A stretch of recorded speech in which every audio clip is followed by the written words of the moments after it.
नमस्कार दोस्तों, welcome back to my channel.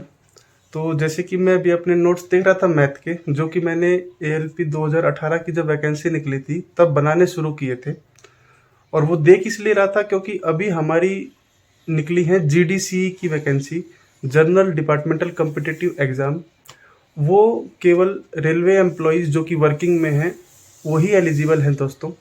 तो आपको मैं एक चीज़ और मोटिवेशनल के लिए बताना चाहता हूँ कि आप चाहे ग्रुप डी का फॉर्म भरें या एएलपी का फॉर्म भरें, एक बार आपका सिलेक्शन हो जाए तो फिर आप बड़ी बड़ी पोस्ट पर कॉम्पिटिटिव एग्ज़ाम जो डिपार्टमेंटल होते हैं उनको देकर आसानी से बड़ी बड़ी पोस्ट को अचीव कर सकते हैं। बस आपके अंदर मेहनत और लगन की कमी नहीं होनी चाहिए, आप कहीं तक भी पहुंच सकते हैं।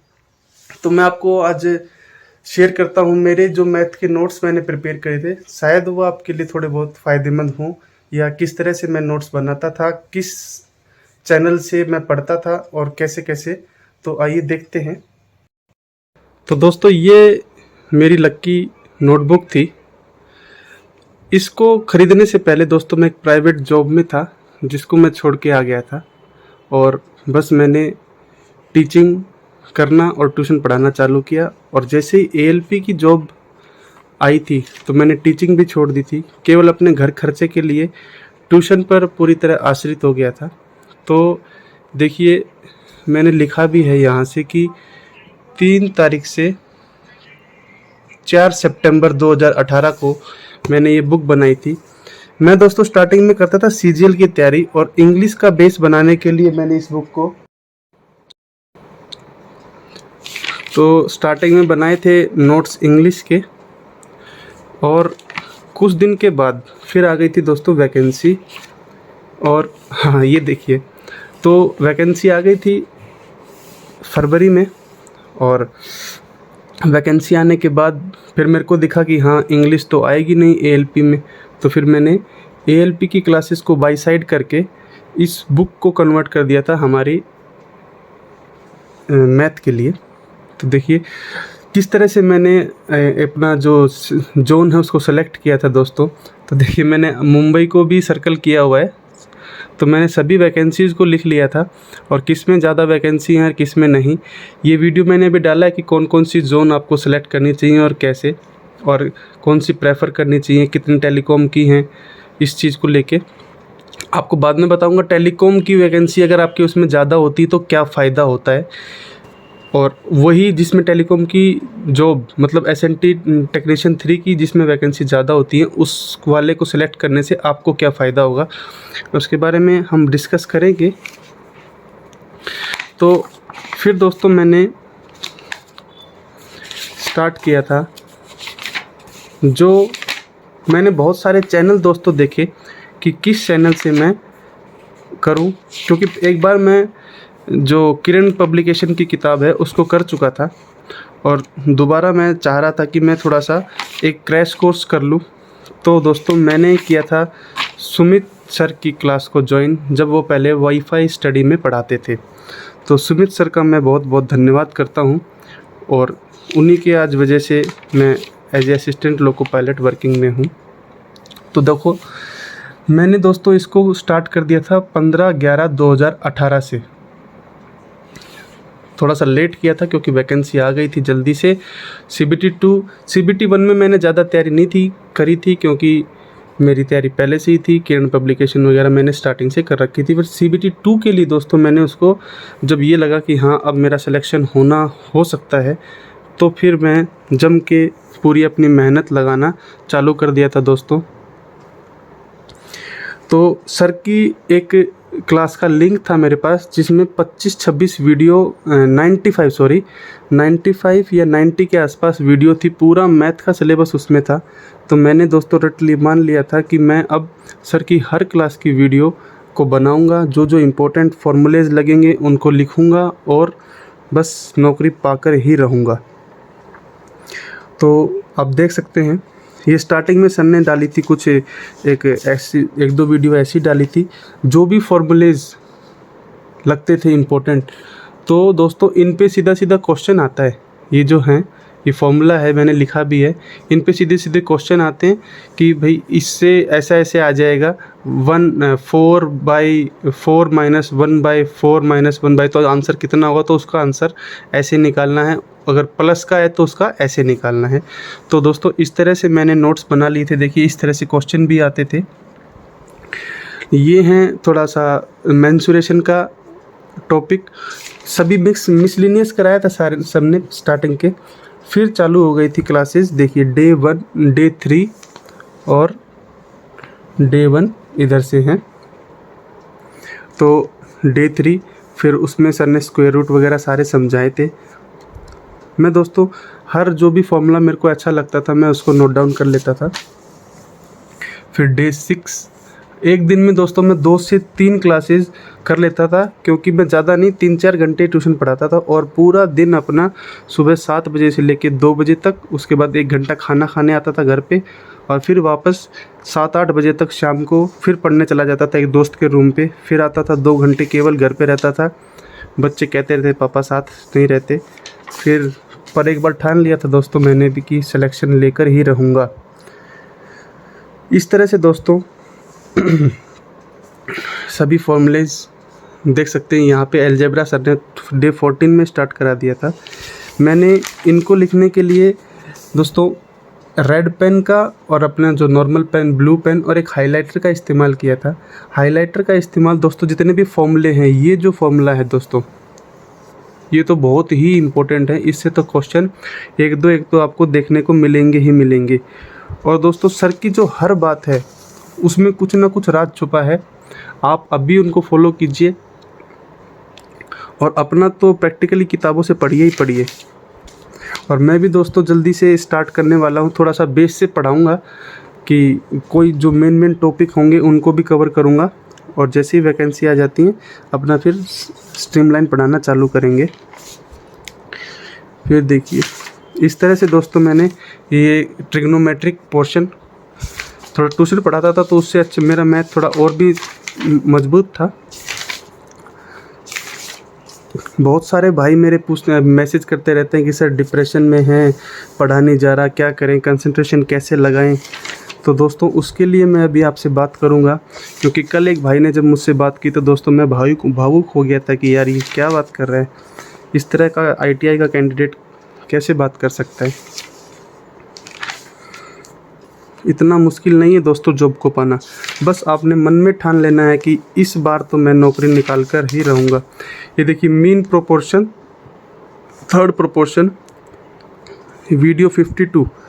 दोस्तों मैंने लगातार मेहनत की, अपनी बड़ाई नहीं कर रहा हूँ, आपको एक बस थोड़ा सा मोटिवेशन दे रहा हूँ कि आप भी इस तरह से एक बार अगर लग जाएंगे ना तो वो दिन दूर नहीं कि जिस दिन आप भी छाती चौड़ी करके और आपके माँ बाप भी छाती चौड़ी करके इस पूरे माहौल में घूम सकते हैं। कोई आपसे फिर नहीं पूछेगा बच्चा क्या कर रहा है, क्योंकि मेहनत जो होती है दोस्तों वो साइलेंट मोड में होती है, और जो आपकी फिर जब उड़ती है हवा की नौकरी लग गया वो पूरे जग में फैल जाती है। तो इस तरह से दोस्तों मैं सारे नोट्स बनाए थे, बहुत ही लंबा चौड़ा है। पूरी ये है नंबर सिस्टम 84 क्लास सर की आ गई थी, 85 यूनिट डिजिट। मैं अब भी दोस्तों इसी से पढ़ता हूँ।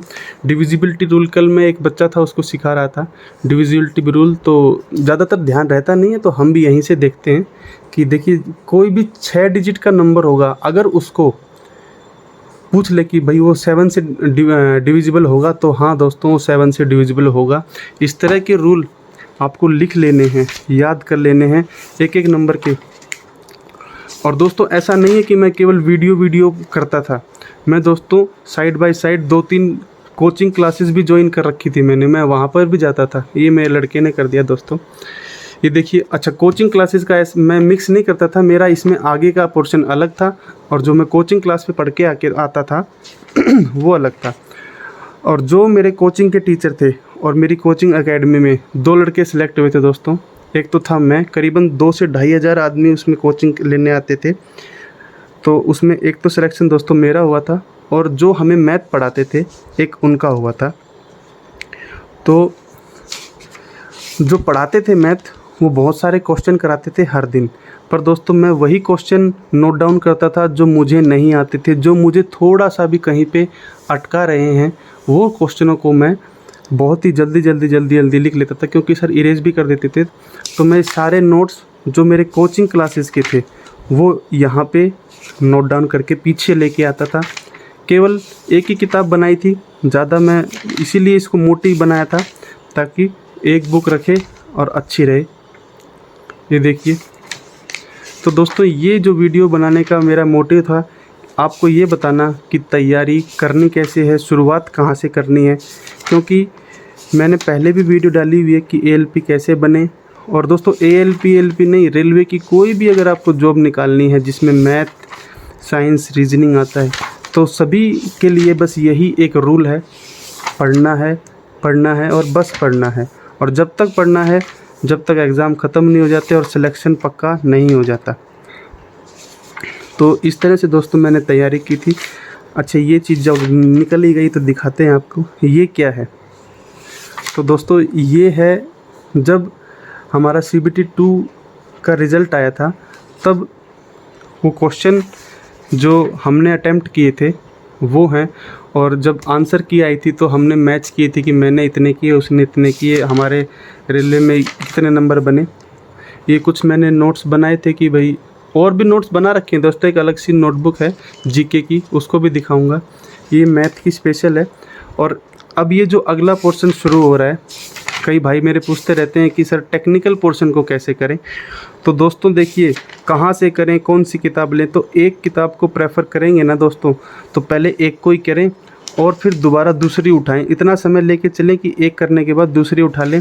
और दोस्तों नेट वगैरह पे ढूंढते रहें। जैसे मैंने इलेक्ट्रॉनिक मैकेनिक ट्रेड भरी थी, तो हमने बीटेक किए हुए लंबा समय हो गया था, ज़्यादा उसमें टेक्निकल ज़्यादा था नहीं मजबूत। तो मैंने क्या किया था दोस्तों, ऑनलाइन इलेक्ट्रॉनिक मैकेनिक के जो ये थे क्वेश्चन थे, इनको निकाला और इनको लिखता था दोस्तों। जैसे कॉमन मोड गेन ऑलवेज लो होता है, डिफरेंशियल गेन वेरी हाई होता है।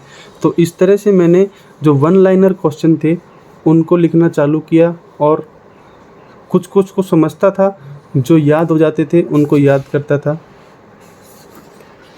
और समझना है मेन तो आपका क्या है, हमें टाइम कम लगा था, तो ज़्यादा कोई गाइड करने वाला नहीं था, क्योंकि पहली बार इस तरह से एग्ज़ाम हो रहे थे। तो अब तो आपके लिए हम थोड़ा बहुत कर पा रहे हैं, तो हो सकता है आपको मदद मिले कि हमने किस तरह से नोट्स वगैरह बनाए थे। ये देखिए। तो इस तरह से आप अपने जो ट्रेड की बुक्स हैं उनके नोट्स बनाकर तैयारी कर सकते हो, और एक ही दो किताबें बनाएं और उसमें ही सब कुछ लिखें, ताकि आपको जब एट द पॉइंट आपको पढ़ना हो तो उस समय आप उसको रिवाइज़ कर सकें।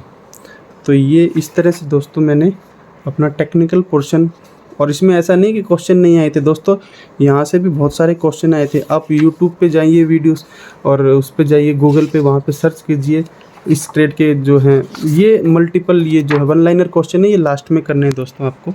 तो दोस्तों आशा करता हूँ कि आपको अच्छा लगा होगा। तो इस तरह से दोस्तों मैंने तैयारी कर दी। आपको मैं मेरी जीके की नोटबुक भी शेयर करूँगा कि किस तरह से मैंने जीके के जो हैं नोट्स बनाए थे। उस समय ग्रुप डी के एग्ज़ाम हो रहे थे, तो ग्रुप डी में जो क्वेश्चन आ रहे थे, मैं उससे रिलेटेड, जैसे मेरे कोई सी भी एक भी टॉपिक का लगा कि हाँ आईपीएल का पूछ लिया, तो मैं आईपीएल का पूरा 2-3 पेज में सभी नोट्स बना देता था। इसी तरह दोस्तों, क्योंकि मैंने ठान लिया था कि एक बार मेहनत करनी है पूरी लगन से, पूरे मन से, कहीं पर भी दोस्तों मुझे पीछे नहीं रहना है। बस इतनी मेहनत करनी कि दोबारा 2 साल के बाद मेहनत ना करनी पड़े। ठान लिया था दोस्तों। मैं 24 घंटे में से ज़्यादा नहीं कहता तो 17 से 18 घंटे पढ़ता था बैठकर। तो आशा करता हूँ ये बातें बताने का मोटिव मेरे को अपनी बढ़ाई करने से नहीं है, ये बताना है कि आप भी इस तरह से तैयारी कर सकते हैं और सिलेक्शन पा सकते हैं। एक भाई मेरा कमेंट में कह रहा था कि बीटेक वालों ने कंपटीशन ज़्यादा कर दिया है। तो दोस्तों कंपटीशन आपके ऊपर डिपेंड करता है, आप उनको दोगे या वो आपको देंगे। आईटीआई वाला बच्चा कम नहीं होता दोस्तों, आप सभी मजबूत हैं। बस आपको मोटिवेशन रखना है मन में, और बस मेहनत करते रहो और लक्ष्य को पाना सबसे पहला लक्ष्य है, यही ध्यान में रखो। दोस्तों मिलते हैं अगली वीडियो में। जय हिंद, जय भारत।